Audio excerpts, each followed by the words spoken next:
ale ni RT ni o ye Risilakaw ka télé bɛnkan a tɛmɛna u ni ɲɔgɔn cɛ fɛn min ye ORTM a ɲɛmaaba a bɛ kɛnɛ kɔnɔ Alassane Diombele Eric a ye min fɔ ORTM Eric o de ye nin ye ka foli bila Racha Touré mɔgɔw ye parce que an n'olu de bɔra ka sɛbɛn k'an bolonɔ da sɛbɛn dɔ kan sɛbɛn in b'a wele ko memorandum tɛ dɔwɛrɛ ye baara nɔbila don min b'a to Racha Touré ani ORTM an bɛ se ka baara dɔw kɛ ni ɲɔgɔn ye baara ninnu ye jumɛn ye u b'a fɔ ko ka ɲɔgɔn dɛmɛ an ka baara in kɔnɔna la en même temps ka formation dɔw boloda olu bɛ se k'an dɛmɛ formation kɔnɔna la comme n'u fana bɛ na Mali la an bɛ se k'u dɛmɛ u ka baara kɔnɔna la donc memorandum bɛ o acte dama de kan mais an bolo nin baara in bɛ se ka an dɛmɛ kosɛbɛ ORTM dɛmɛ kosɛbɛ pour que an ka se ka bi an bɛ position min na an ka se ka o renforcer an ni ISU ka coopération ni ɲɔgɔn cɛ kunnafoni dilan b'a la parce que bi bi in na n'i ye information lamɛn i bɛ fɛn caman bɛ Russie yɛrɛ kan mais n'i y'a ta u yɛrɛ da je crois que o ye kunnafoni lakika ye an ye fɛn caman mɛn yan'an ka se yan mais bi n'i donna Russie kɔnɔna la a bɛ k'i kɔnɔ i ye min mɛn ani ɲɛ bɛ min na o tɛ kelen ye bon je crois que vraiment o b'an permet an ka se ka information kunnafoni ɲɛnamaw di an ka public ma mais ne yɛrɛ bɛ fɛ ka yɔrɔnin dɔ fɔ an bɔra ka film dɔ lajɛ Racha Touré taara film in kɛ Mali la mais ne yɛrɛ y'a lajɛ fo ka a ye nimisi wasa cogoya la parce que a y'an ka gɛlɛya bɔ cogoya dɔ la k'a yira k'a fɔ ko bi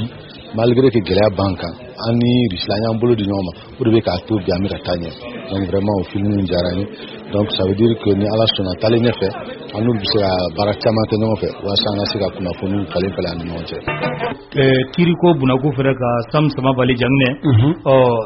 bɛnkan o kɛra ani Russie jamana o ni ɲɔgɔn cɛ sigi kun kɛn bɛ ka min yɛrɛ kɔnɔ o ye anw ka délégation filɛ Russie la délégation filɛ fɛn min ye kuma ye an ka a ta ani ɲɔgɔn cɛ anw bɛ kuma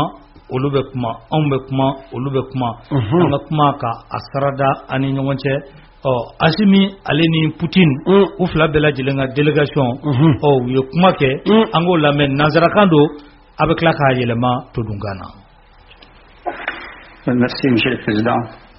Avant de commencer, je voudrais vous présenter la délégation qui m'accompagne. Moi, c'est Abdoulaye Diop, je suis le ministre des Affaires étrangères de la coopération internationale. Commandant Demandao, ministre directeur du cabinet du président de la transition. Général de brigade Alou Boïdjara, chef d'état-major de l'armée de l'air. Lieutenant-colonel Baba Sissé, conseiller spécial du président de la transition pour la communication. Ambassadeur Sekoudi Gaoussoussé, directeur Europe au ministère des Affaires étrangères. Colonel Sadio Kamara, ministre de la Défense et des anciens combattants. Alou Sanou, ministre de l'économie et des finances. Général de brigade Laurent Maricon, chef de l'état-major particulier du président.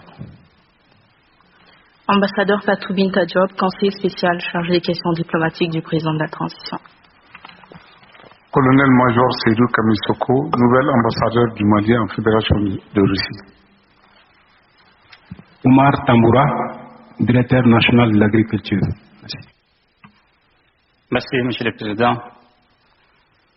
Excellence Monsieur le Président de la Fédération de Russie, Mesdames et Messieurs les membres des délégations russes et maliennes, je voudrais tout d'abord adresser mes chaleureuses et fraternelles salutations à son Excellence M. Vladimir Poutine, Président de la Fédération de Russie, grand ami du Mali, et vous exprimer au nom du peuple du Mali, de son gouvernement et à mon nom propre, ma profonde gratitude pour l'invitation et l'accueil réservé à l'ensemble des membres de ma délégation. Monsieur le Président, notre participation à ce deuxième sommet Russie-Afrique dénote l'importance que nous accordons à cette relation historique si particulière que nous avons avec la Russie et basée sur nos multiples valeurs communes, notamment le respect, l'égalité et l'équité. Le soutien constant que votre pays apporte à la transition malienne est le reflet de la grande amitié et de la fraternité entre nos deux pays et nos deux peuples, mais démontre également votre engagement personnel pour le retour de la paix et de la stabilité dans le Sahel et plus particulièrement au Mali. Le processus de refondation que nous avons entrepris au Mali depuis le début de la transition politique devra nous permettre de poser les bases solides d'un développement harmonieux afin d'éviter un éternel recommencement conformément aux aspirations de nos populations. Ainsi, grâce à la confiance et à la détermination du peuple malien et après un long processus inclusif, j'ai eu le plaisir de promulguer la nouvelle constitution de la République du Mali le 22 juillet dernier, ce qui nous a permis de passer à la 4e République. Dorénavant, le Mali écrira sa propre histoire avec des amis et des partenaires sincères comme la Russie. Monsieur le Président, je me félicite de la qualité de la coopération dans les domaines stratégiques comme les infrastructures, l'agriculture, la santé, l'enseignement supérieur et la recherche scientifique, la géologie et les mines, ainsi que la défense et la sécurité. En outre, la signature ces 2 derniers jours de 4 accords dans le domaine de la coopération économique, judiciaire et de l'enseignement supérieur prouve à suffisance notre volonté commune de hisser cette coopération à un niveau très élevé. Par ailleurs, je tiens à vous retirer ma haute appréciation de la fiabilité du partenariat militaire avec votre pays qui a permis au Mali de recouvrer progressivement sa pleine souveraineté sur l'ensemble de son territoire, mais également à nos forces de défense et de sécurité d'opérer en toute autonomie et en toute liberté d'action. Permettez-moi, Monsieur le Président, de vous adresser nos sincères remerciements pour la livraison récente à mon pays de 50 000 tonnes de blé. Cette marque de solidarité de la Fédération de la Russie s'est également manifestée par votre décision de faire du Mali l'un des 6 pays bénéficiants du profit. Merci. Voilà. Sam Alakmabao. Asima discours Canadien ne bamana ngamna ay min fo président nyana ay min fo Poutine re gidan na a bɛɛ bɛ tali kɛ ɲɔgɔn na an ka tɛgɛdi ɲɔgɔnmaya fɔlɔ ka irisi fo parce que tɛgɛdi ɲɔgɔnmaya kɔnɔ a ma kɛ sanni kun 2 ye a ma kɛ ni filan ka fɔ ye bon vraiment an bɛ ɲɔgɔn bolo ko yira diɲɛ mɔgɔ la i n'a fɔ Mali y'a yira diɲɛ mɔgɔ la cogo min an ye minɛnw sɔrɔ minɛnw kɛra sababu ye an ye baara caman kɛ armée kunda donc an mago bɛ dɛmɛ wɛrɛw la an mago bɛ baara ɲɔgɔnya wɛrɛw la an ka commerçants an ka sɛnɛkɛlaw an ka jagokɛlaw bolola baarakɛla ninnu olu ni irisiw fana ta bɛ se ka kɛ ɲɔgɔn na cogoya min na burusi minnu olu fana bɛ sɔrɔ dɔ ka se ka fara kan maa minnu bɛ taa kalan kɛ ici o jamaw ka caya donc kuma fanba bɛɛ bolila nin de kan partenariat dɔw yɛrɛ sɔrɔla la fo papier dɔw signé la déjà hali n'a sɔrɔ u kow ma finaliser bon peut-être an bɛ tila ka don a kɔnɔ ni Ala sɔnna ma a nafa bɛ se ka wolo mun na e b'a ye cogo di discours in bon a ye kuma mun fɔ Sam ye mun fɔ n'i ye a lajɛ a yira k'a fɔ nimisi wasa sɔrɔla kɛrɛnkɛrɛnnenya la fɛn min ye défense ta fan fɛ mais bibi na baara ɲɔgɔnya bɛ yen i n'a fɔ Sam min fɔ fɔlɔ étudiant mun tun bɛ taa Rusilakaw fɛ mɔgɔ 35 o taara mɔgɔ 290 na donc se bɛ tigɛ dɔ fara l'o kan jɛɲɔgɔnya bɛ sanfɛ bon coopération mun bɛ yen nɔ sisan nɔ sur le plan judiciaire k'a lajɛ kiiritigɛlaw minnu bɛ Mali la yan nɔ ani Rusitaw u bɛ se ka bolodi ɲɔgɔnya min kɛ walasa an ka kiiri fana bɛ se ka san sɔrɔ bon a da tora yɔrɔ min na ne hakili la o de ye ko gɛlɛman ye coopération bibi na an mago bɛ mun na ça c'est le plan économique ka se ka fɛn caman bɛ yen nɔ i n'a fɔ développement sobale min fɔ sigina o de voilà donc a da sera o de ma n hakili la développement fɛn 4 accord 4 min ni ou bien partenariat 4 min ni a signé na ni boloma bila la sɛbɛn belebele mun na o 4 ye bon a 4 yɛrɛ la bibi na Akila Mogobe Mouna, après sur le plan défensif, maintenant sur le plan économique, Akila Barakan Koreka Kosbe, Tabarkala, Volasa, Jamana Sega, Fienboda, Osrotre. Malia Munumbe, Ayolula Sigi, Akmara Uye, Asimi, Malene l'extérieur, Iba Kafo, Aye, Nyafoli Chamankuye, Angolame. Uli Blabella, Sabla Laka, Obrafo Konungulu. Jamana Koga, Amanoka, Mo, Franyonga, parce que Moka Aju Tekele. Mais il y a un jamana kurudu donc an nana président Poutine ga invitation na ina sangilin ma ba ban wele kanga na nat masira o do hukum konna ko man ladu tay en fana ngal ladu time a bebe ani disuka janunga don to o takama hukum na ni gouvernement ministre chairman nana institution bebe an CNT mo go bien opérateur économique bien c'est comme Mali bedi na idisiampi parce que imana Mali secteur financier ba be mo do sore donc annana anga janyoya okumuna ani risibe janyoya la sikachama kan mais me fera fuli fulram dala ka fuli blala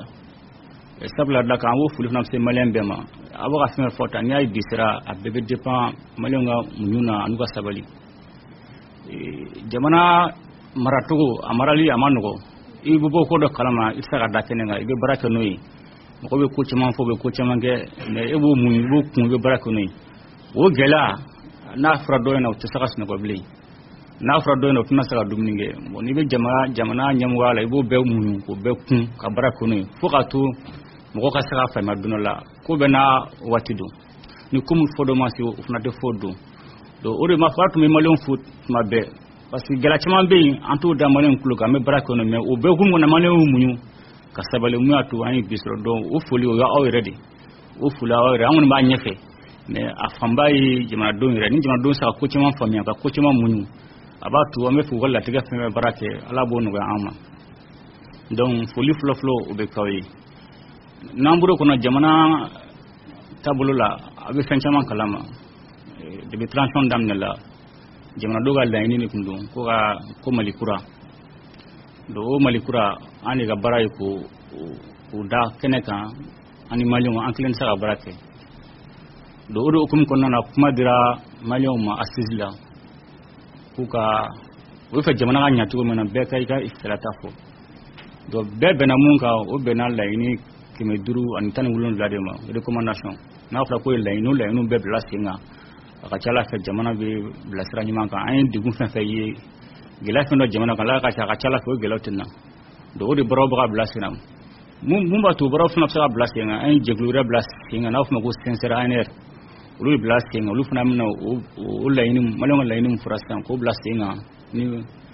ugo usini gouvernement mum ba to be sa to mena donc odi boro be sina odi kunfula na ay adam ne loi électorale élection me gani loi mi ko kuragla katla ka région kura amna fu région tan ko ton wona na sisa région kura sikra jamana kono o temene ko fana andana constitution barad na damine entra anshi mo je kulu fla blast nga muni barafula ke je kulu fla na wulu ya kunche malonga sokata kala filla awre kala fille ga isilayan do malikura ko aberedu do malen beredu parce que ni vote financière no ma vote wora afana ma ayoro fi jamana kula do ayo vote anana vote muna ka boka dugula kana ke amatar niveau la fana ya gafuli bay ajoro bay malikura kula donc ay dogo gun temene amame ay constitution kura ay promulgué 4e république donc en donu de connaissance o de fana barob na dame ni foli ka foli mun bla président ye akumara malien fe bamanangandu am se ka hakki jagabo fitini ngenote afamuyana mawfe bon somere masle akadna nga ta somere de kono voilà bon donc anga ta somme kono ibaye kene do fene sigira somme kono lala sur okuybe ministre de la défense wa molu kofo Sadio e kumata yi ay min fo anga Sadio lame sont déjà bien visibles dans le monde, y compris en Afrique, continent relégué comme d'habitude au rang d'objet de convoitise. La crise sanitaire liée à la pandémie COVID-19, la gestion brutale et égoïste des phénomènes migratoires, le traitement encore plus égocentrique des défis climatiques et environnementaux mondiaux, dans un contexte de crise énergétique, indique clairement la teneur des règles qui seront mises en place dans ce monde en recomposition. Ce constat est renforcé par le ton infantilisant et autoritaire des injonctions faites aux pays africains, visant à influencer leur gouvernance interne et canaliser les aspirations démocratiques légitimes de leur peuple. Les postures universalistes sont utilisées pour justifier les ingérences au relents colonialistes qui ont accablé l'Afrique depuis plusieurs siècles. On veut nous convaincre que nous devons devenir stériles pour éviter de rajouter à la misère du monde. Dans ce contexte géopolitique mondial, marqué par la montée des tensions, l'un des premiers défis pour les pays d'Afrique est de préserver une certaine autonomie et de résister à la forte pression qui veut les forcer à choisir un camp et s'allier derrière un protagoniste. Malheureusement, les signes de la division et de la polarisation sont déjà bien visibles et le rêve d'unité africaine des pères de l'indépendance est désormais un bien lointain souvenir. Sur la dynamique régionale, en Afrique sont très sensibles aux évolutions du contexte international,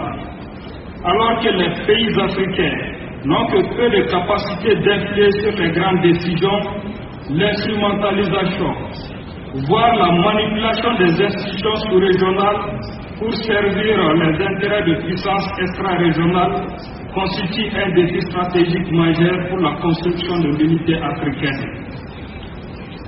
Les institutions africaines de gouvernance régionale sont alourdies par l'imposition des systèmes politiques importés, calqués sans effort d'adaptation à la culture, aux réalités et aux besoins des populations. Elles cherchent donc bien souvent à s'attirer la sympathie et la préservation des intérêts des peuples africains. Le Mali est bien placé pour dénoncer ces pratiques, car notre pays sort à peine d'un régime de sanctions injustes, illégales, illégitimes et inhumaines imposées par les chefs d'État de la communauté. Voilà, Niezajo Taye, Burkina Ta, Ibo Ofrauka, Burkina Kawe Minfo, Ofraka, Anga. C'est dit que parler sécurité n'est pas quelque chose à marchander ou à négocier.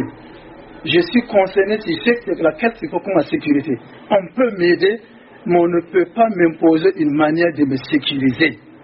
C'est moi qui dirais comment c'est. Je peux apprendre, on peut échanger et on travaille bien dans ce domaine. On a eu beaucoup d'expérience dans ce cas. On a eu des partenaires sous le couvert de sécurité, mais au fait, quand les grands problèmes de sécurité se posaient, nous sommes laissés à nous-mêmes, où on nous disait de nous adresser à d'autres responsables de haut niveau. Pendant que vous avez votre problème de maison qui est là, qui brûle, parce qu'il y a un problème de sécurité qui n'est pas là, si on ne veut pas venir à votre aide, au contraire, on vous fait d'autres impositions, ça dit que votre sécurité n'est pas le problème de quelqu'un d'autre. Et c'est ce que le Burkina a compris. Nous pensons et nous sommes sur la voie de prendre les moyens possibles, les meilleurs moyens possibles pour assurer notre sécurité nous-mêmes. Et c'est dans ce sens que nous avons beaucoup souhaité et remercié le peuple malien d'avoir dit non à l'amunissement pour assurer sa sécurité. Nous avons considéré que l'amunissement n'a fait au fait que constater, agrandir ce qui était là. Nous pensons que le Mali, sans l'amunissement, pourra faire mieux. On nous pose aussi des questions pour dire, avec le départ de l'amunissement, quelle sera la situation dans le pays? Nous avons expliqué non. L'amunissement, au fait, a constitué un frein pour nous, parce qu'il n'y a pas la franchise des ans. En matière de sécurité, il faut qu'on soit franc, il faut qu'on soit transparent, il faut qu'on coopère. Si ça, ce n'est pas que nous, on ne pourra jamais faire la sécurité. Et personne ne peut assurer la sécurité de celui qui en a besoin. Au Burkina, en matière de sécurité, nous demandons seulement actuellement qu'on nous aide, qu'on nous appuie pour assurer notre sécurité.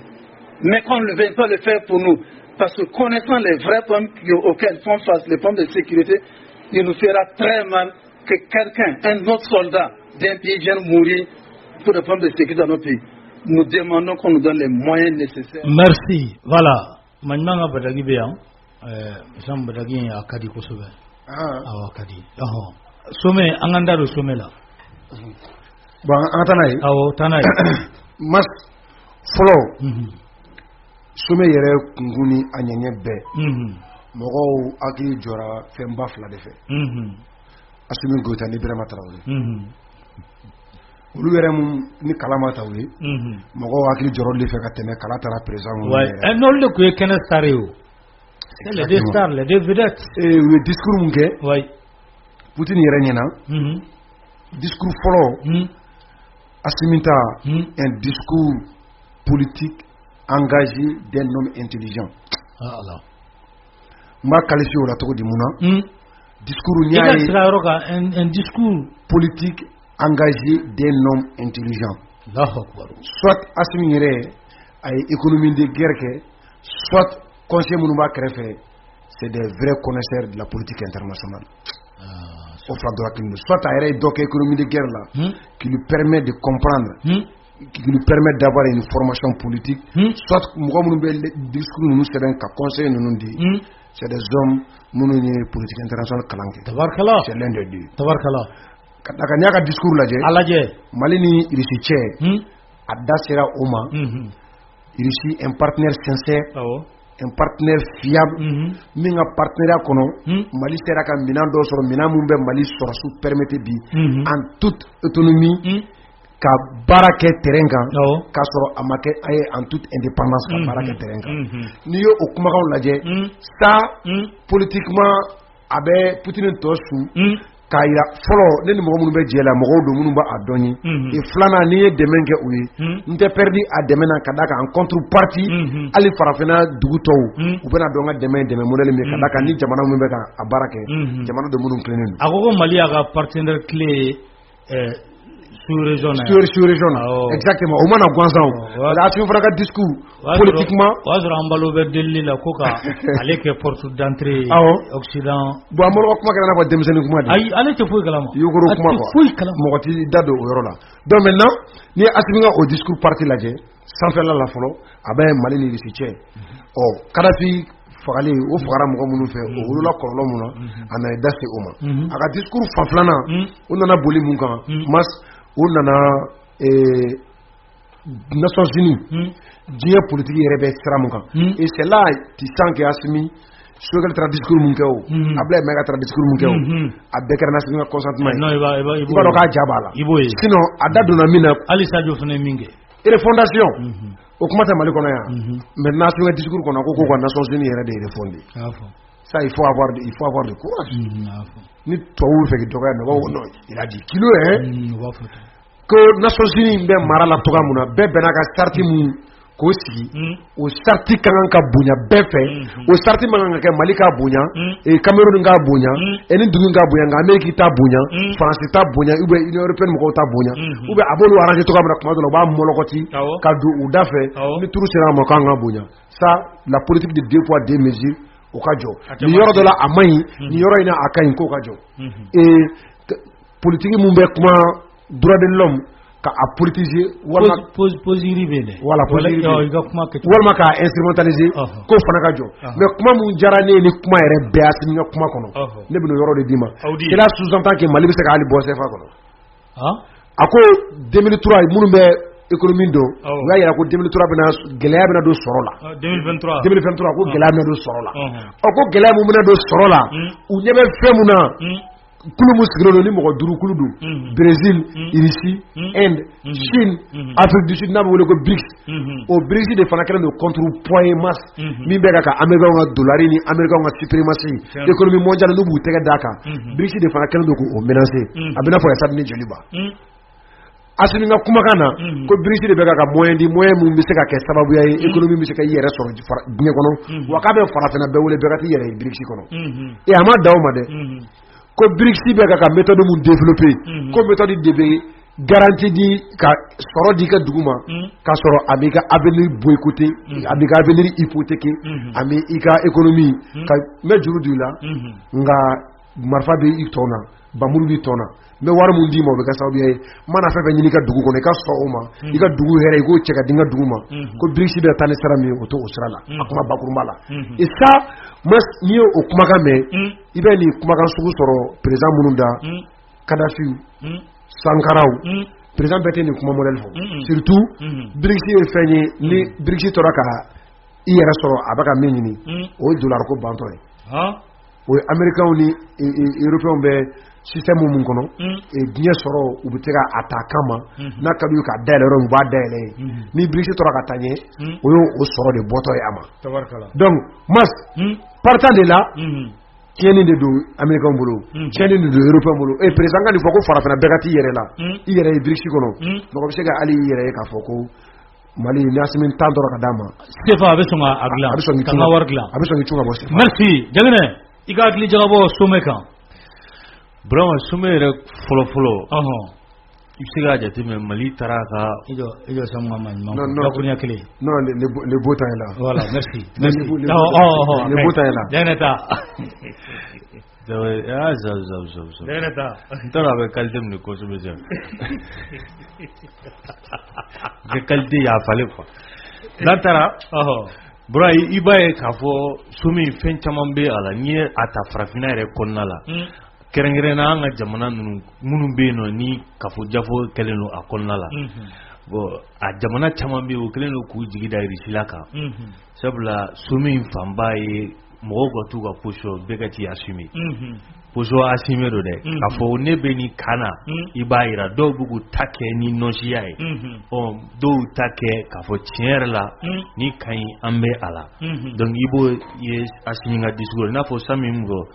parce que discours ni mɔgɔ caman k'u ɲininka a b'u kɔnɔ Assimi bɛna a bɛ taa Poutine fɛ kan dɔ in a bɛ taa u gosi i n'a fɔ Choguel ni Ablai taara se u ma cogo min na Nations Unies na an y'a jateminɛ o ma ye i b'a jateminɛ o kuma b'a kɔnɔ nka a ma a ɲɛsin o fɛ wala a ma ɲɛsin o fɛ mais hakilima b'a faamu kuma in n'i ye a bakuruba lajɛ i n'a fɔ Sam y'a fɔ tɔgɔ n'i ko bi na ko Nations Unies ko k'a lajɛ tuguni a composition bɛ cogo min na ka yɛlɛmaw don la donc o kuma yɛrɛ kɔnɔna la n'i y'a lajɛ commission min bɛ yen nɔ Union africaine commission ɲɛma Musa Faki Mahamat ka kuma taara o sira fɛ o fana ni Poutine cɛ k'a jira k'a fɔ donc ce qui veut dire que a kuma a ka kan farafinna jamana ɲɛmɔgɔw k'a lajɛ Assimi ye mun fɔ commission président yɛrɛ fana tilala ka sɛgɛn n'o ye Musa Faki Mahamat ye k'a fɔ bi na n ye diɲɛ seleke naani tɔnba yɛrɛ ta k'a lajɛ k'a fɔ mɔgɔ tɛ yen mun bɛ se ka ko n'o ye farafinna ka den ou bien farafinna jamana k'a fɔ ko o si bɛ siéger a kɔnɔna la farafinna kunkanko la o di fɛn min ni o tɛ a la n'o ɲinina Russie jamana fɛ a ka se ka farafinna jamanaw dɛmɛ o la bon ni i y'o fana n'i bɔra o fana la ka na Assimi ka discours fana la k'a jira k'a fɔ diɲɛ yɛrɛ la bi na farafinna jamanaw mago bɛ jamana la jamana min ni o bɛ se k'u dɛmɛ partenariat gagnant kan i ta filɛ an ta filɛ k'a sababuya kɛ ko Mali tun bɛ dingɛ dɔ kɔnɔ a mɛnna n'o ye lakanabaliya ye n'o sera an ka jamana ma i b'a ye k'a fɔ kɛlɛ dɔ sababuya la kɛlɛ min ni a kɛra puissance dɔw fɛ jamana dɔ kɔnɔna la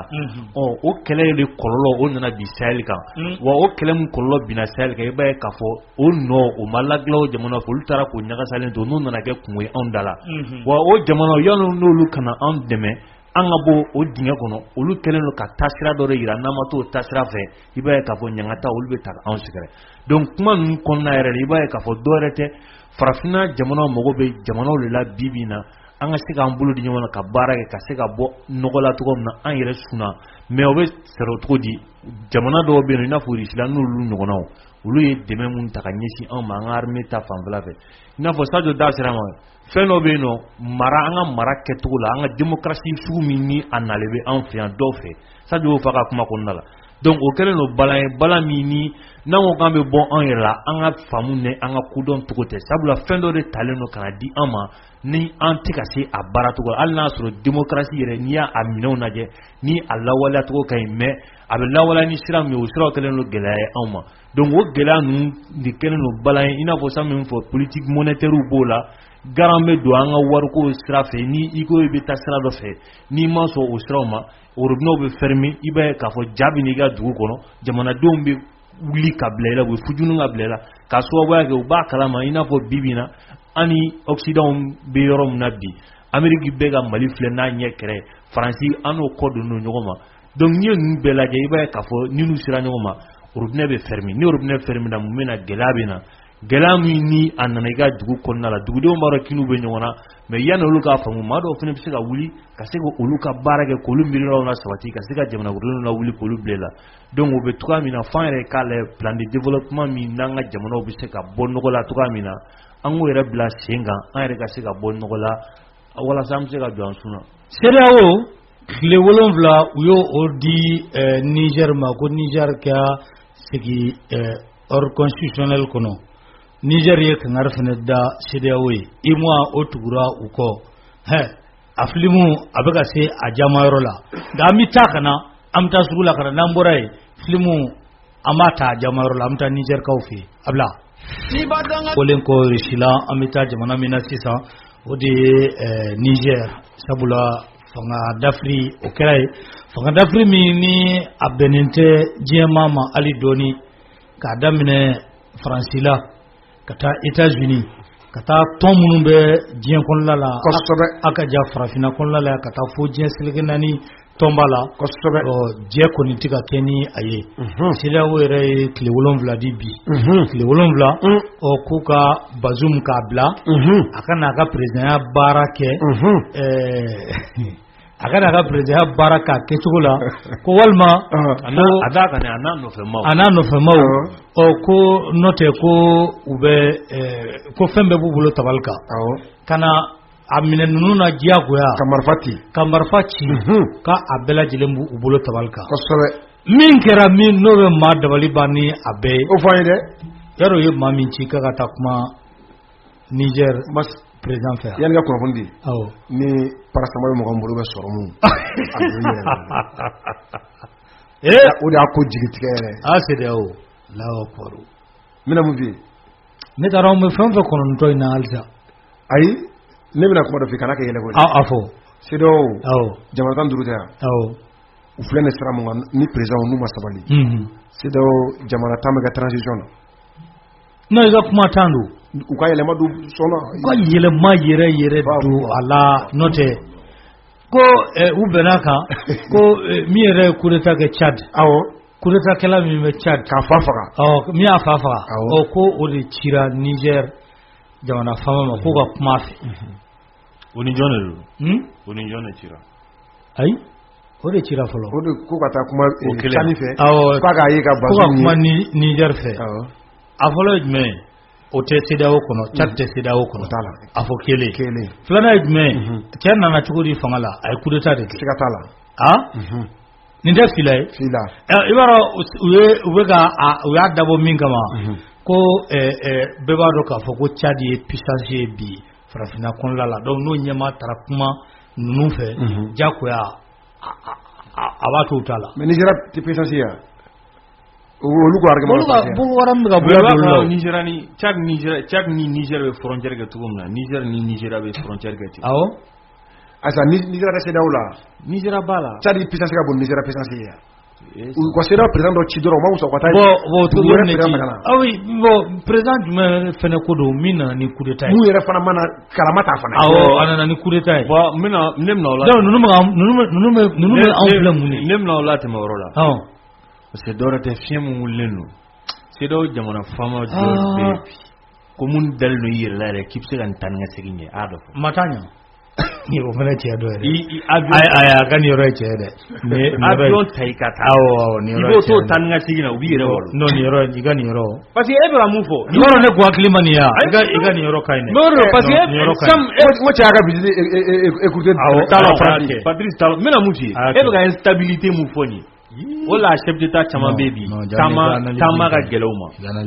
tama ga geloma parce que ne refosa parce que c'est dans une fien wulito amena asimi nale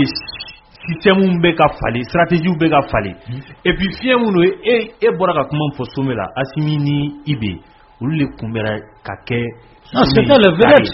vedette maintenant Afrique bibina yelonu donc demjeni munu be bibina ulu nyama dalno Mali ni Burkina Faso et puis il veut discours teni, c'était va en guerre. Asimita c'était un endroit où c'était beaucoup plus diplomatique. a ye gosili kɛ mais sur le plan diplomatique i b'a kuma faamu quoi donc maintenant n'i ye o lajɛ sisan nɔ hégémonie min bɛ an ka sous-région na sisan nɔ ninnu fila fɛ ni jamana fila fɛ an kana ɲɔgɔn nɛgɛ ni président min tora k'i balanbala taama fu ma i bɛna sɔrɔ i gbalo i ka chaise panna n'i ye CEDEAO ko a bɛ sauter CEDEAO ko u kelen ko k'u ka sanction bɔ ka a tɔgɔ u ka dɔgɔkun kelen di ko ni dɔgɔkun kelen n'a ma ɲɛnabɔ o bɛ min ni min kɛ u y'o fɔ IMOA fana tilala ka réunion na sisan olu fana y'u ta fɔ olu ta ye jumɛn ye ko ka président ka a libérer sisan ani a ka kɛrɛfɛmɔgɔ bɛɛ lajɛlen ka tila ka u segin fanga la a nɔ la ko n'o tɛ ko ni o tɛ k'u bɛ frontière sanfɛla ani dugumala k'u b'a datugu kuma banna ko avion o ka pan ka don Niger kɔnɔ walima ka bɔ Niger kɔnɔ ka taa olu ka jamanaw la ko o banna wari tɔrɔmɔɲɔ o tani ka segin u ni IMOA cɛ u y'o o fana jɔ u ma da o dɔrɔn ma dɛ juru tɛ d'u ma bangi la maa minnu fana bɛ yen n'olu bɛ nin ko kɔnɔla la ko u si tɛ se ka yamaruya tɛ d'u ma u ka voyager ko o fana tɛ di min fana ka jugu a la fana ko organi minnu bɛna sigi ninnu fɛ ko ni maa o maa donna la i bɛ sanctionner i ka denbaya fana bɛ sanctionner i ka denbaya i ka famille n'a gouvernement sigira i b'o jɔn IMOA Alassane de y'a signé kuma ye mun yɛrɛ yan kuma tiɲɛ yɛrɛ min ka ko bɔ a nɔgɔ la panparan paki CEDEAO ka sigi CEDEAO barika dɔgɔyara CEDEAO ye IMOA fara sigi kan IMOA président bɛ Bazoum de bolo bi nka Bazoum yɛrɛ bɛ bolo la u ye réunion kɛ u ye CEDEAO fɔlɔ de ka IMOA de ka réunion kɛ u tilala réunion na dɔrɔn Alassane ye o signé u bɔra IMOA salle kɔnɔ ka taa don CEDEAO salle kɔnɔ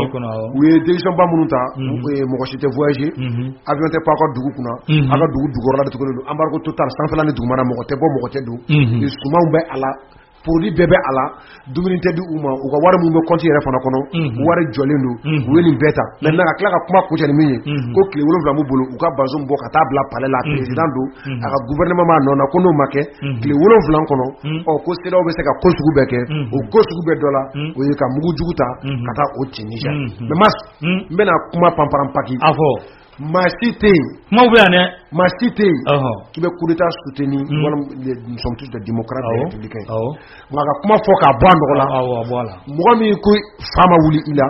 k'i bɛ se ka wele ko mɔgɔ hakilima kalannen ko tɛ dɛ hakilima ni degun nana i bɛ degun sababu de ɲini nka degun kɔlɔlɔ n'i taara i to kan degun wɛrɛ bɛ se ka na o Fransi de kumara o cause mun bɛ coup d'état Fransi Pere de kumara o cause mun bɛ na ni coup d'état ye farafinna f'i k'o de ɲini parce que tiɲɛ na coup d'état cayara wagati bɛɛ ka fɔ an ka bɔ coup d'état kɔnɔ mais mun bɛ na ni coup d'état ye ni CEDEAO ma solution sɔrɔ o la coup d'état tɛ se ka ban farafinna a tant que CEDEAO ma solution sɔrɔ présidentw ka ŋanamu présidentw ka sigi ka baara kɛ diɲɛ dugu wɛrɛ k'u ban ka baara k'u ka jamana kɔnɔdenw ye o de bɛ wele coup d'état la hali n'i y'a dalu la bi Niger mɔgɔ min bɔra bi ka marché o mɔgɔ bɔgɔden mɔgɔ an t'u ka kangari da kan na mais Niger CNSP u ye kangari da ko ni CEDEAO y'a kɔrɔbɔ ou bien n'u ye maa wɛrɛ bila ka na n'u y'a kɔrɔbɔ c'est ka di communiqué numéro 10. La CEDEAO envisage tenir demain dimanche 30 juillet 2023 un sommet extraordinaire à Abuja au Nigeria sur le cas Niger. L'objectif de cette rencontre est la validation d'un plan d'agression contre le Niger à travers une intervention militaire imminente à Niamey en collaboration avec des pays africains non membres de l'organisation et certains pays occidentaux. Nous rappelons une fois de plus à la CEDEAO ou tout autre aventurier notre ferme détermination à défendre notre patrie. Fait à Niamey le 29 juillet 2023, signé le président du Conseil national pour la sauvegarde de la patrie.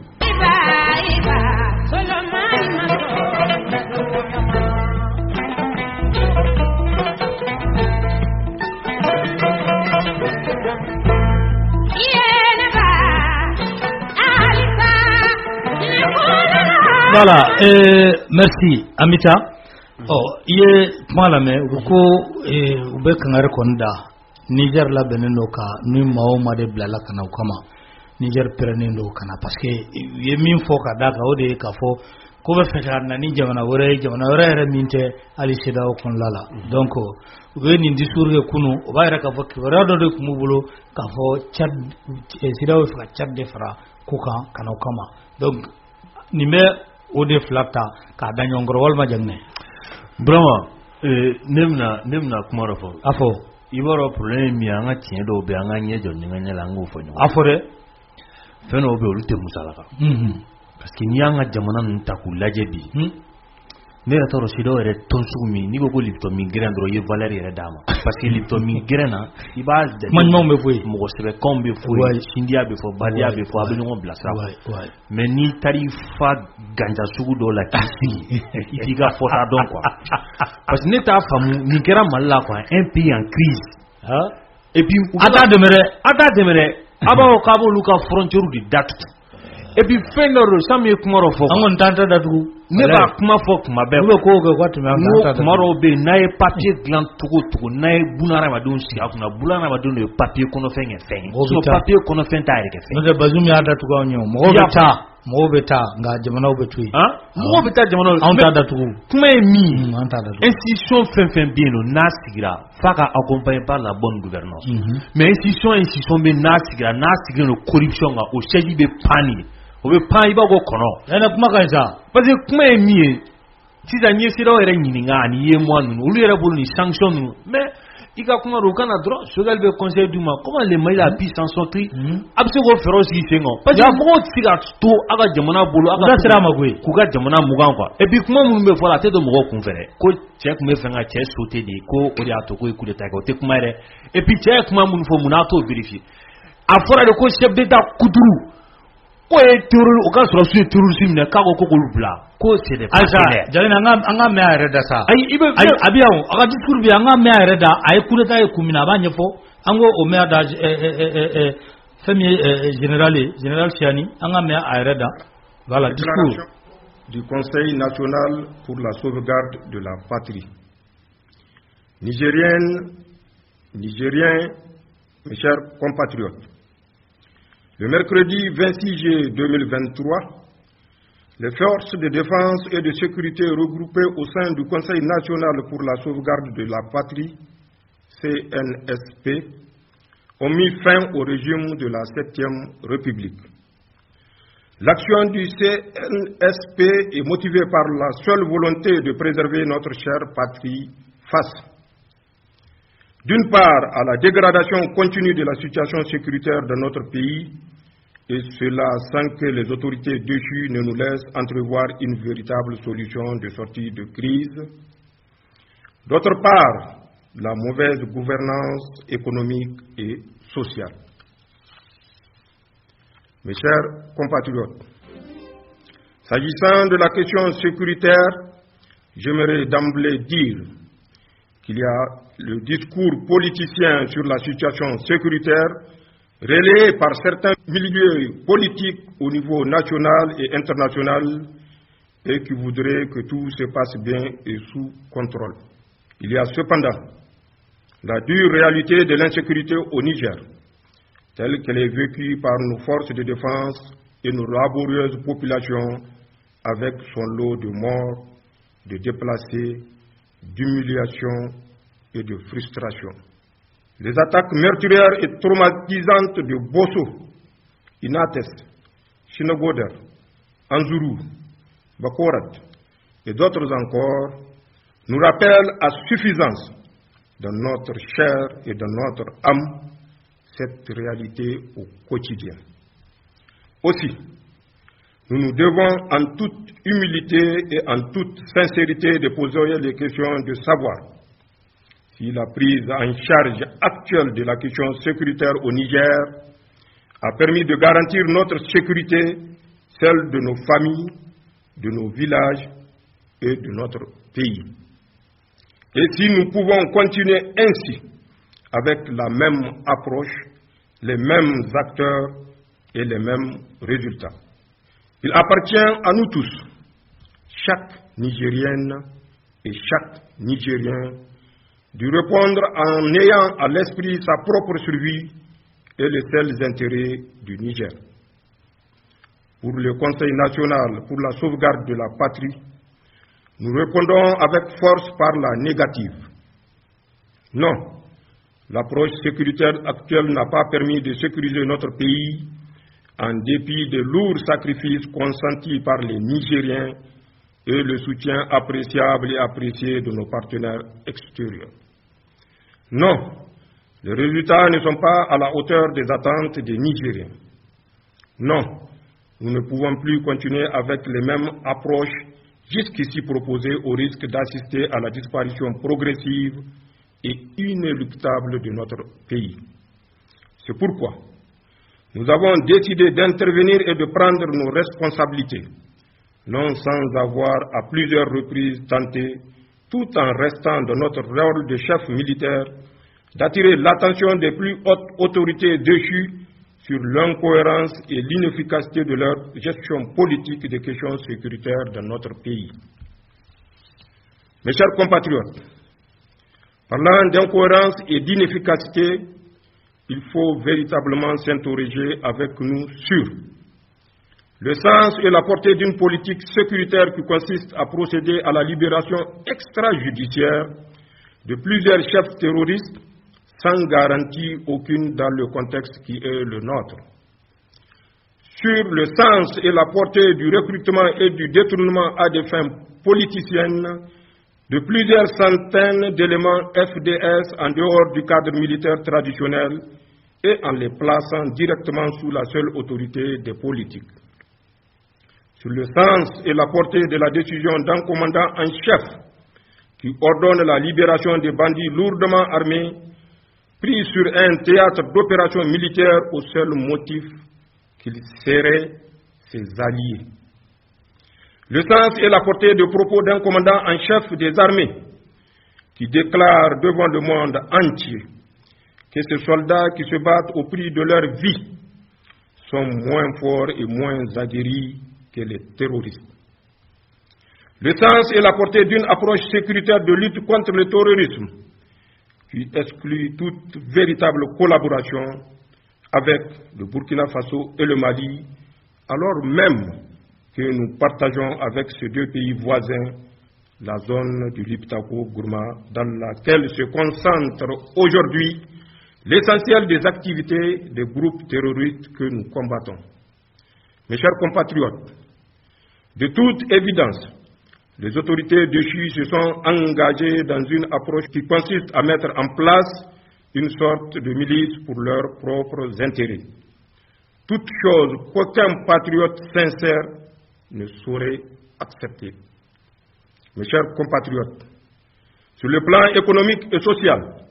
l'amélioration de l'état actuel de nos finances publiques et du tissu économique de notre pays, la situation de l'école nigérienne, de la santé de nos populations, la lutte contre le détournement des deniers publics, la lutte contre l'impunité, la corruption sous toutes ses formes, le népotisme et les difficultés auxquelles font face les Nigériennes au quotidien sont autant de défis face auxquels le gouvernement déchu a montré ses limites. Nigériennes, Nigériens, mes chers compatriotes, pour finir mon propos, à l'endroit de nos populations, je réitère l'appel du Conseil national pour la sauvegarde de la patrie à la sérénité, au calme, à la vigilance et à un sursaut patriotique. Pour qu'ensemble, à l'unisson, nous puissions relever les défis sécuritaires, économiques, sociaux, évoqués plus haut. À l'endroit de la communauté internationale, le Conseil national pour la sauvegarde de la patrie réaffirme sa volonté de respecter tous les engagements internationaux souscrits par la République du Niger ainsi que des droits de l'homme. Aussi, je demande aux partenaires techniques et financiers amis du Niger d'appréhender la situation spécifique de notre pays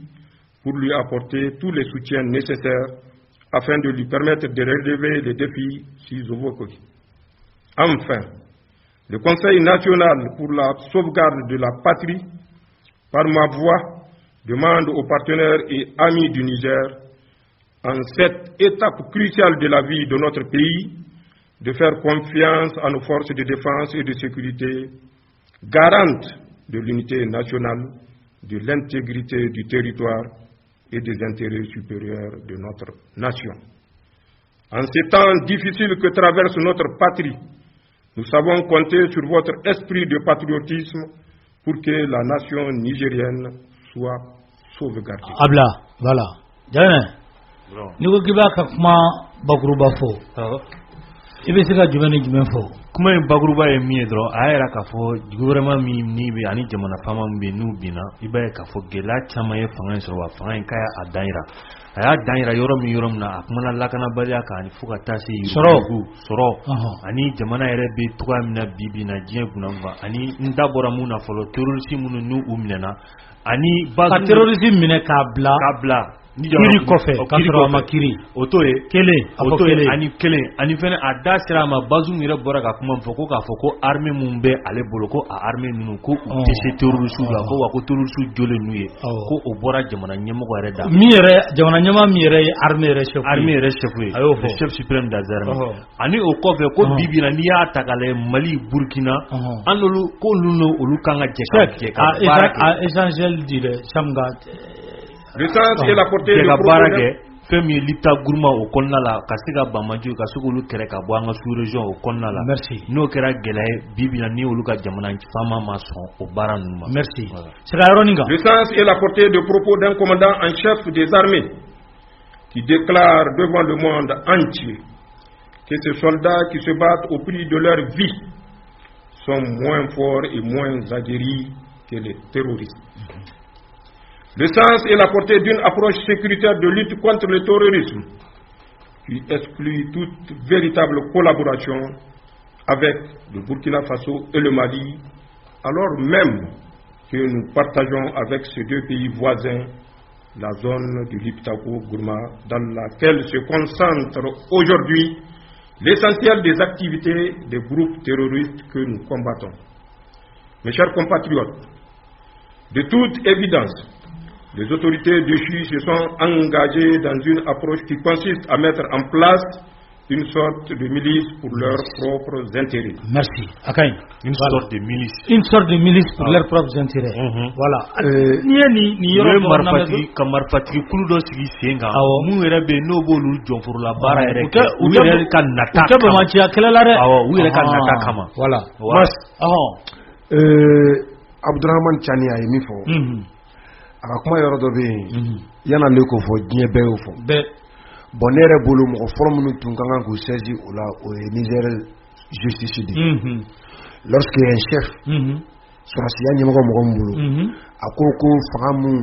bɛ terroriste la an y'a ju an dan yɛrɛ t'a la o tɛ an ka sɔrɔsiw la an y'a ju an dan t'a la o bɛ mun ko fɔ. i ye Bazoum sɛbɛn sisan i b'a a bɛ bɔ. N'i ye sɔrɔsikɛ min bɛ front na n'i taara o la front na o k'a fɔ ko ne ka ɲɛmɔgɔ u ko barika min bɛ terroriste la o tɛ ne la psychologiquement a b'a faga de pewu a bɛ marifa da jigi bɛ tigɛ a jigi bɛ waru bon mɔgɔ min bɛ se ka o fɔ on suppose que tu es en complicité même avec les terroristes. Comment tu peux fragiliser l'esprit de tes troupes,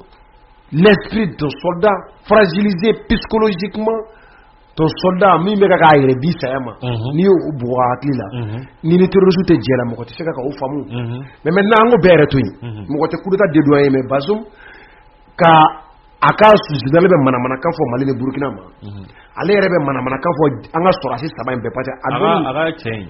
ministre des affaires étrangères a ka barika général Abu Barka wa Abu Tarka o ye batarakan fɔ ni ale ka yamaru et puis k'a fɔ ko an bɛ kɛlɛ mun na Liptako Gourma Mali Burkina Niger ni saba don a ka chef d'état-major général k'a fɔ kɛlɛ in tɛ se ka sebaaya sɔrɔ fo an ka ɲɛ ko la an saba ka ɲɔgɔn sɔn kunnafoni ka ɲɔgɔn dɛmɛ n bɛna Mali la ni Asimi ka ɲɔgɔn ni Sadio ka ɲɔgɔn ye o seginna dɔrɔn tile saba tile naani ale y'o wuli Salifu Modi o ye sɔrɔsiw tɔɔrɔ kosɛbɛ ka da ka sɔrɔsiw ko anw de bɛ ka sa anw bolo fɛɛrɛ dɔ bɛ se ka sɔrɔ ni Ibrahima Traoré Burkina kɔnɔ fɛɛrɛ dɔ bɛ se ka sɔrɔ ni Mali ye Asimi Goïta o fɛɛrɛ an mago tɛ k'a fɔ ko Asimi nana coup d'état la a ma na coup d'état an mago tɛ o la an mago tɛ Ibrahima militaire nana coup d'état la mana coup d'état ma ko te ula mais lita ko groupement zone de 3 frontières bi se ka lakana to di an surasu bolo Niger ko na me se ka fere do bo chef d'état major général surasu benye mo ko wula ka bo takama ke iyo wuli ka bo a place là mais les militaires se sont abandonné ibaro ya ka chef d'état oui voilà c'est là mais maintenant me fa na yordo ila do ndini ga lampe ibaro adaka Francis chef d'état major bolen ko fe Niger bi Tchagalo d'accord me fa yordo ila do mais la révélation donc il da sera Tchadi kamaleni ma ko o bata négociation là Tchad testé daw là 2 e be ka ci ka ta ko mu ñene bo ale yere nana o ko sa ko politique a zomine ka zone ci zoma ko ta fa ko zoya mainde politique de zomine ko be fa ka do be o be zoya la be fa ka dabla zoya mai o ka be zone ci o ma ama almamin ci ama dugu ladiri ci ama dugu dena mo ba ci ay zone dugu zone ba ko ka ta fo zone ko ladiri dugu lo en ala de chrétien o ko ta ko police a jigi warula a police a fanga bana la ka tini haramu maintenant mu ye tar de ci kata ba ko fi français de communiquer que kute Bazoum reconnu et kute Chani reconnu ko mo mo ko ta ko to reconnu ko Bazoum le président wa Bazoum kana français de ko wa tamani ndi la do français kala ka contradiction min ko yorle ba do jama mo bo bi kata masad dala ukla ka nunu wele ka fuye ko uka makle ko fenga nuka makle soro de ne etu reconnu be kala ka 70 ma chori ko fuye ukla ka sike et conseil défensif u kila ko dola be o de nyokan u ye a décider u yɛrɛdama ni ɲɔgɔn cɛ mɔgɔ min bɛ se ka ni ci la ɲɛnabɔ un soldat loyal comme Bazoum fidèle comme Bazoum n'a y'a perdu c'est le dernier plat d'haricot de la France dans l'Itako Gourma France ka sɔrɔ laban o ye Niger de l'Itako Gourma kɔnɔ zone de 3 frontières kɔnɔ et Bazoum a y'a mada u ye a b'u ka baara kɛ a ye u sen nɛmu n'u ko min a yɛrɛ ko ten n'an ye o perdu o man ɲi an ma dɛ donc jɔn bɛ se ka bila u nɔ la k'o baara kɛ n'an ye Alassane wuli a ka to avion kɔnɔ dɔ kana fɔ Alassane to ye an ye fanga minɛ n'an ye Tinubu n'a ye wuli sɔrɔsi bon maintenant an ka Tchad cɛ in de bɛ se ka a baara kɛ ka da kan ale stabiliser ba don a ka dugu la sɔrɔsiw bɛ a ko a ka dugu la a ye n'o y'a sɔrɔ a nana coup d'état fɛ a ye n'o y'a sɔrɔ a tɛ CEDEAO kɔnɔ maintenant an ka Tchad itno an ka o bila baara la France de y'a ordre du CEDEAO mais b'a ka Tchad de France ka branche Macky Sall ka hakilina tɛ Tchad cɛ in de ka taa Macky Sall ka hakilina tɛ wa Alassane yɛrɛ ka hakilina tɛ France de y'a tinti u ka diyagoya a ye nin de ci ka nin bila médiation na de deux coup d'état bɛ kɛ don min kama Niger kɔnɔ sɔrɔsi bɛɛ tun tɛ Tchani nɔfɛ mais mun ye sɔrɔsi bɛɛ bila Tchani nɔfɛ min n'o kun de fana fini o fɔ dɛ Tchani kɛlen ka coup d'état kɛ ale de ye garde présidentielle ɲɛmɔgɔ ye maintenant u ye kunnafoni balabalalen min sɔrɔ kunnafoni minnu b'a yira k'a fɔ u bɛ sɔn ka na an bombarder dɛ n'u y'an bombarder France ka o ko labɛn maintenant u b'a fɔ ko comme Niger sɔrɔsi bɛɛ tɛ coup d'état in na Niger sɔrɔsi dɔ de ye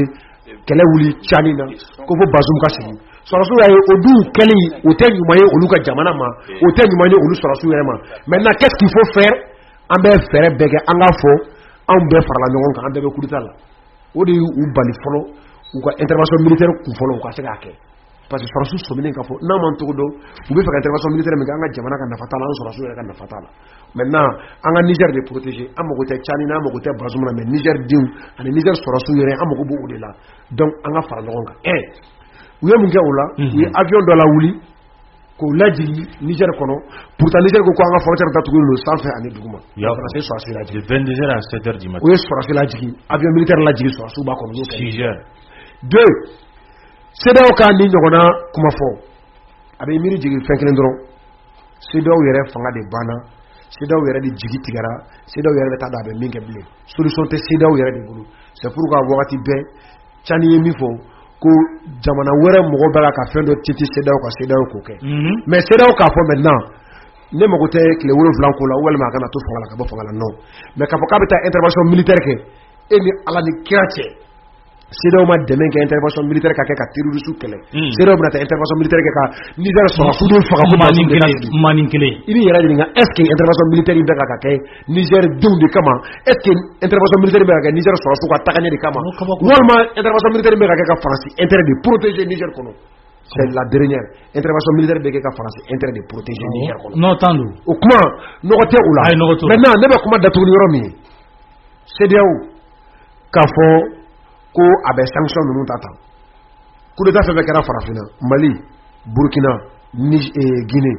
C'est donc ma Guinée la sanction ta frontière d'Atougou, embargo gauche, Kawaru Tige, un bombardement. Aïe, c'est donc ok. C'est donc Chide de Chi, Bobo Fangalade, Kalo Durubi Bulu, Kalo Waruburi, Yerba Terme, Ambo Fangalata. Voilà. Mais cette fois-ci, c'est donc à Baudem, mais médias sont à la fin, Blawal Mabibou, on me fait gagner dans le coffre. Niger est zone stratégique badée. Sahel kono lipta ko groupement équipe sabadebe jamana sabadebe Mali Burkina Niger Mali ko France elene idreme kele non dreme kele mbasi wawere sego boare numana Burkina capitaine Ibrahima Traoré fana Mali est schéma fait beta ka ambassadeur gain ka RFI dabla ka France 24 labla ka kla ka France rasul labla ka kla ka fo irisu na anga barake capitaine Ibrahima Traoré be segaka ko Niger Poutine demain nyese uma pour que ou soit rasul be la stramuta changer catégoriquement du partenaire ko ka partenaire yere le ma peu Burkina Faso partenaire yere le mais na fo Mali ka to mi peu ani France te barake maintenant libta ko groupement kono zone de 3 frontières là équipe kene do le France bulu au Niger maintenant les France Niger perdu oui abena fo shomoni don na bogodini chenchen gusia kono ka soko ba peu Niger toro ni tora shodaga là-bas France bulu maintenant c'est de be au jeke voyez ka France ka volonté ko de la bulu Niger mais maintenant nta coup d'état demain mais solution téléphone Niger de oui boli mi go boli ko fe ni général chalinga keku aye cheto ko Modi mintu nana ayo ke chef d'état-major yo akana chef d'état-major abe o chijuna okana ya Mali akana malla yani ke yoro venga ba Mali ka ba Mali kono doro aka kunda irisika aka négociation ni na ba ke mufia abe France ambassadeur de wuli bon maintenant aka arriva bi abe ina nyombo aka sora soubian américain fana ka sora soubian maintenant soit ne be tremeli ke meto fanga la kalu woro walma sankeli mais Niger basigi walma me deux autres chuna be aka sora sukata ou me irisu wuli sini na yo kuma fa sora français ça non français pression que c'est donc babla na ko sita ne be ta irisu no fait vai que va tout de suite soit ou be obligé ka fanga to abulu mais on a intérêt to fana na parce que ni to abna kena fa na fa dami bata ni to mana to barala peuple bu kala ka wuli kama to gain donc maintenant solution kendo le bulu ubu ukunda bon maintenant comme on ko karata munu kanga ngaon deme bon luma son deme ma alors amata irisi mo ko tala ina na kudita la imana kudita la anga deme anga erek me bibulu ifana ka erek me ma mulango tereme e ga gagner ne ka gagner kibara min kadina be ba don o foye e une africaine nyama kunga na on fait irisi jawana kono umu afoko uni on de photota nalimi ngba ga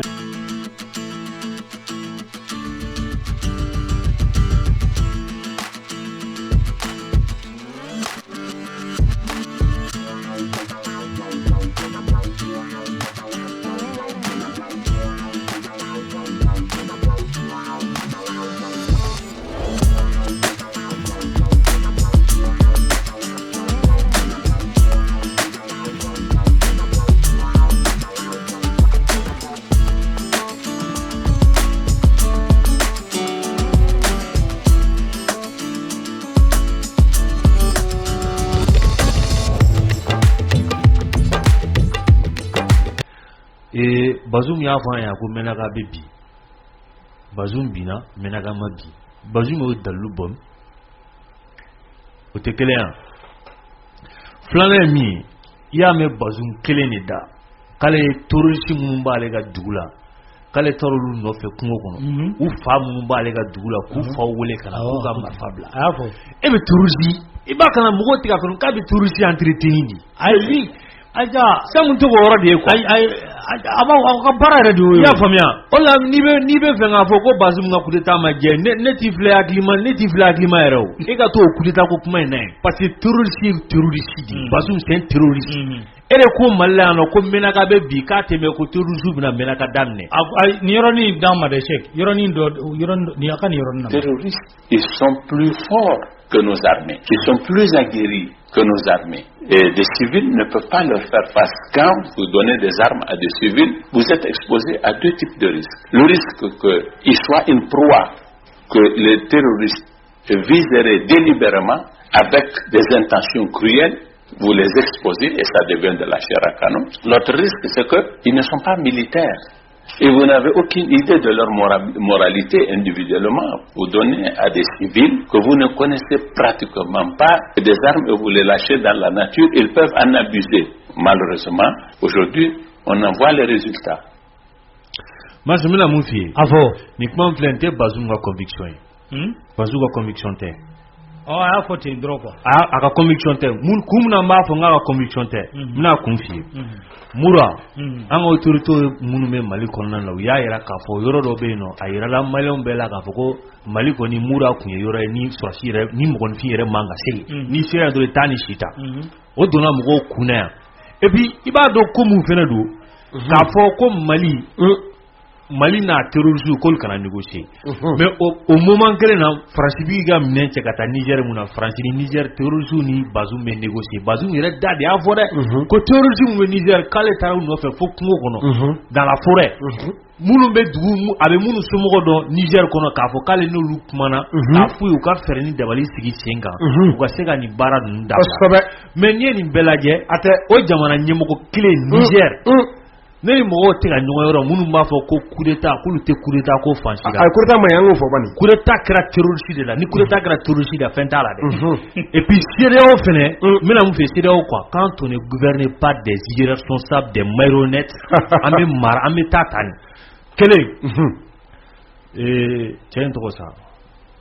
Burkina jamana famakɔrɔ in Damiba Roga Christian Marc Kabore Roga de y'a fɔ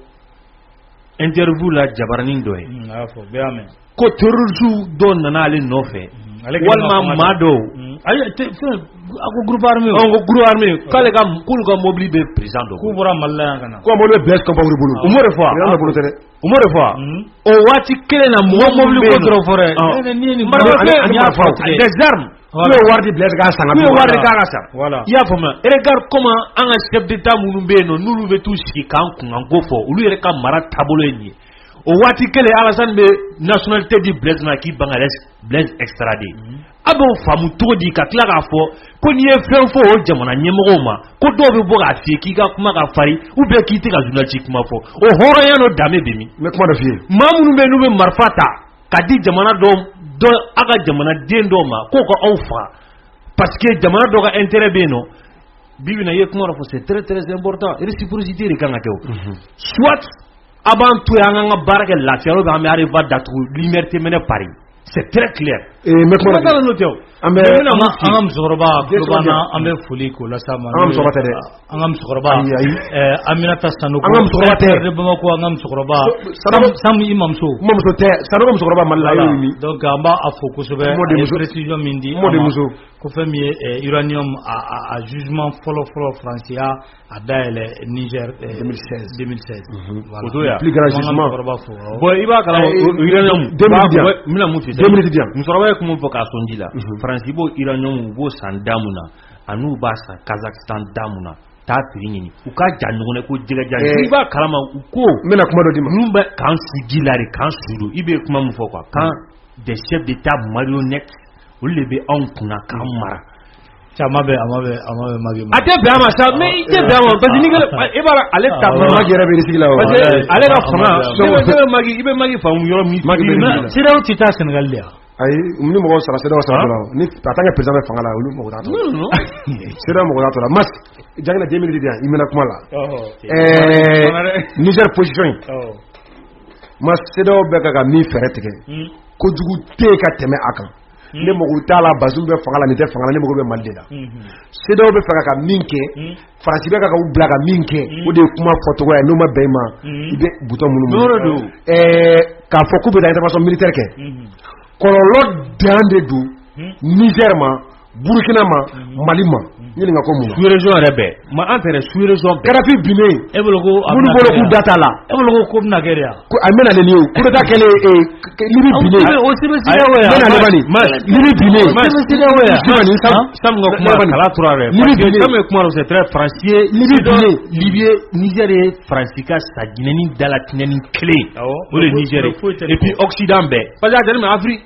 n ko États-Unis sama hakɛ to m'a d'i ma États-Unis ka base min bɛ yen nɔ olu ka drone base bɛ yen u ye takuba mun cɛ ka taa o bɛ yen u ye Faransi ka force barikani cɛ ka taa o bɛ MINUSMA min n'o bɛna wuli olu bɛ ka fɛɛrɛ de kɛ ka t'o stationner Niger EITM et puis CEDEAO bɛ nin bɛɛ la jigida bɛ kɛ mun kan ka base belebeleba yɛrɛ kɛ u ka OTAN ye o de ye Niger ye parce que ninnu de bɛna yɛlɛma ka ko ye surunyali la dɔrɔn k'u ma surunyali la quoi ka ninnu force de bɛ yɛlɛma dɔrɔn k'u kɛ OTAN dɔrɔn o bannen mais n'a fɔra k'o fana protocole ka bɔ i bolo i bɛ mun de kɛ Sam Tani ka kuma n bɛ fɛ ka yɔrɔ min yira dɔrɔn Bazoum wo Tchani wo ne mago tɛ nin sira ne mago bɛ Mali de la u bɛ intervention min fɛrɛ la CEDEAO kɔnɔ k'u bɛ t'o kɛ Niger CEDEAO a fanga ti a la a sɔrɔsi t'a bolo CEDEAO tɛna kɛ ne ka kuma b'o de la ne ye Faransi min bɛ ka ko labɛn o sɔrɔsi minnu bɛ Niger kɔnɔ u ye avion mun jigin ni Tchani n'a ka mɔgɔw bɔra k'o dénoncer Niger kɔnɔ k'u ye sɔrɔsiw lajigin wa u ka force minnu dalen don Tchad ni Côte d'Ivoire kɔnɔ o sɔrɔsiw dalen don u bolo u bɛ olu de ladon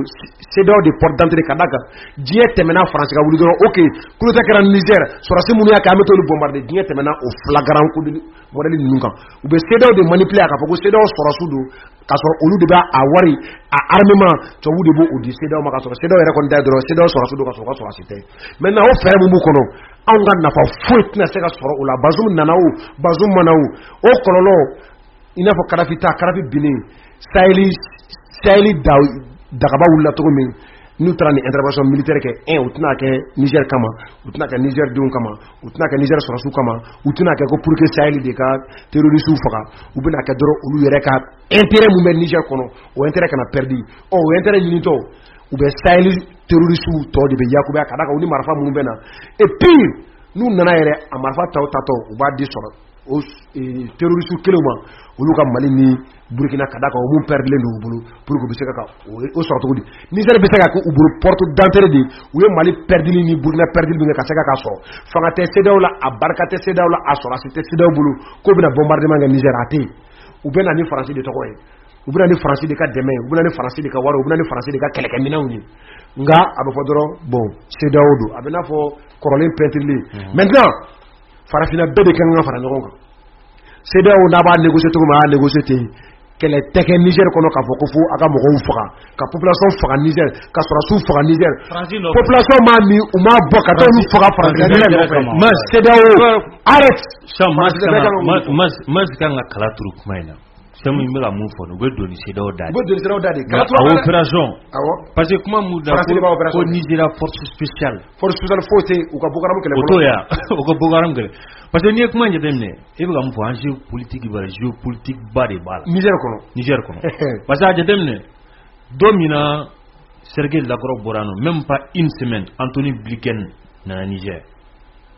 i y'a jateminɛ ça veut dire que répondant de don ça veut dire ce que ça veut dire répondant de don n'i ye nin kɛ an bɛ nin jaabi donc bi bi in na Anthony Blinken c'est diplomatie ɲɛmɔgɔ b'ale de bolo États-Unis c'est le chef de la diplomatie département d'État ministre des affaires étrangères voilà o b'ale de bolo bon n'i y'o jateminɛ poids dɔ bɛ yen nɔ donc bi bi in na Niger bɛna sira min ta o de ti bɛn ninnu ma sira min don o de tɛ porte d'entrée kelen de b'u bolo Sahel la o porte d'entrée o ye nin jamana saba ye et puis nin jamana saba fɛnɛ bi bi in na ninnu de bɛ fɛ ka kɛrɛnkɛrɛnnenya Mali ni Burkina a kuma ne y'a delila k'a kuma fɔ yan n bɛ segin a kan n